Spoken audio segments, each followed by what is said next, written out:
ဝတ်ကြွေးတဲ့လက်ပတ်ပြီးတော့ဖြစ်လာတာတစ်ချိန်တုန်းကကိုလှုပ်ခဲ့တာကိုယ်တိုင်လှုပ်ခဲ့တဲ့လှုပ်ရက်တွေကပြန်ပြီးတော့ reaction လို့ခေါ်တယ်တုံ့ပြန်လာချက်လေးတွေကရှိလာ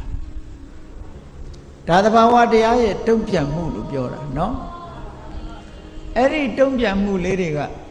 ဖျားပဲဖြစ်စေယဟန္တာပုဂ္ဂိုလ်တွေပဲဖြစ်စေမြေစုတဏ္ဍာပဲဖြစ်ဖြစ်ခန္ဓမာဝကြေးတွေကအကြောင်းညင်ညွတ်လာလို့ရှိရင်တုံ့ပြန်လာတတ်သေးတယ်တဲ့အဲ့ဒီဝတ်ဟာကိုလှုပ်ခဲ့တာဖြစ်သည့်အတွက်ကြောင့်ကိုကပြန်ပြီးပေးစားရလို့ကျွေးနဲ့အလားတန်တူလို့ကံကြမ္မာဝကျွေးလို့ပြောတာကျွေးဆိုတာမဆက်ဖဲနေလို့မရဘူးဆက်ရတယ်နော်ကျွေးဆိုတာဒီနေ့တစ်ချိန်ဆက်ရတယ်အဲ့ဒါကြောင့်လို့ဒီကံကြမ္မာဝကျွေးတွေကလည်းပဲပေးဆက်ကြရတယ်လို့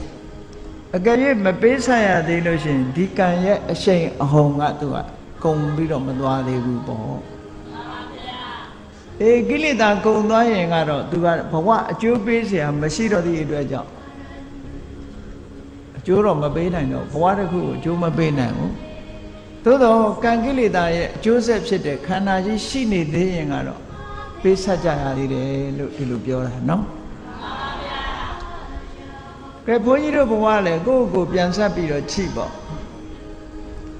အသက်30အရွယ်ရှိတဲ့ပုဂ္ဂိုလ်ကလည်းဒီ30အတွင်းမှာဘာတွေဖြစ်ခဲ့တယ်လဲ40 50 60 80ရှိတဲ့ပုဂ္ဂိုလ်ကလည်းပဲကိုယ်ဒီဘဝတွေအတွင်းမှာဘာတွေဖြစ်ခဲ့တယ်လဲပြန်ပြီးတော့ကြည့်မဖြစ်ချင်တာတွေဖြစ်လာလို့ရှိရင်ကံကြမ္မာဝကျွေးနဲ့သက်ဆိုင်မှုရှိမရှိအတော်အသင့်ခံမှန်းလို့ရမယ်ပေါ့နော်အဲ့ဒီမှာအခုပြောချင်တာကတော့ဘုရားမြတ်စွာဟာဖျားဖြစ်သူရောက်လို့ကိလေသာတွေကုန်ပြီမဲ့လို့အတိတ်ဘဝကကံကြမ္မာဝတ်ကြွေးတွေကိုပြန်လီပေးဆက်နေရသေးတယ်တဲ့ဆိုလိုတာကအတိတ်ကံရဲ့သုံးဆောင်မှုလေးတွေဟာမြတ်စွာဘုရားမှာကံရဲ့အကျိုးဖြစ်တဲ့ခန္ဓာကြီးရှိနေသေးလို့ပြန်ပြီးတော့ပေါ်လာတတ်သေးတယ်လို့ဒီလိုပြောတာเนาะအဲ့ဒါကိုပုပ္ပကမ္မပိလောတိကဗုဒ္ဓပါရဏဆိုပြီးတော့ပါရဏထဲမှာမှတ်တမ်းတင်ထားဘုရားရဲ့ဘဝနဲ့ဆက်ဆက်ပြီးတော့ကြည့်ကြရအောင်အလုံးသိတဲ့အတိုင်းမြတ်စွာဘုရားရဲ့ဘဝဆိုတာပါရမီ10ပါးအပြား30ဖြစ်ချစ်ပြီးတော့ဘုရားဖြစ်သူရောက်လာတယ်။နဲတဲ့ကုသိုလ်တွေမဟုတ်ဘူးကုသိုလ်ကောင်းမှုတွေကအမတန်မှများတယ်။အဲ့ဒါလို့များတဲ့ကုသိုလ်ကောင်းမှုတွေကိုစီးပူးအထုတ်လို့ဘုရားဖြစ်လာတာတောင်မှပဲဟောဒီခန္ဓာကြီးရှိနေတဲ့အခါမှာတစ်ချိန်တစ်ခါမှားခဲ့တဲ့အကုသိုလ်ကံက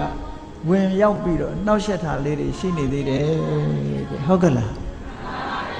ဝင်ပြီးတော့အခွင့်ရရင်အခွင့်ရတယ်လို့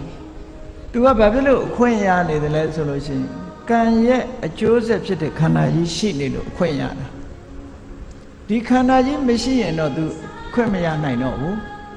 အဲ့တော့ခန္ဓာကြီးရှိနေလို့အခွင့်ရတဲ့အခါမှာဝင်ပြီးတော့နှောက်ယှက်သေးတယ်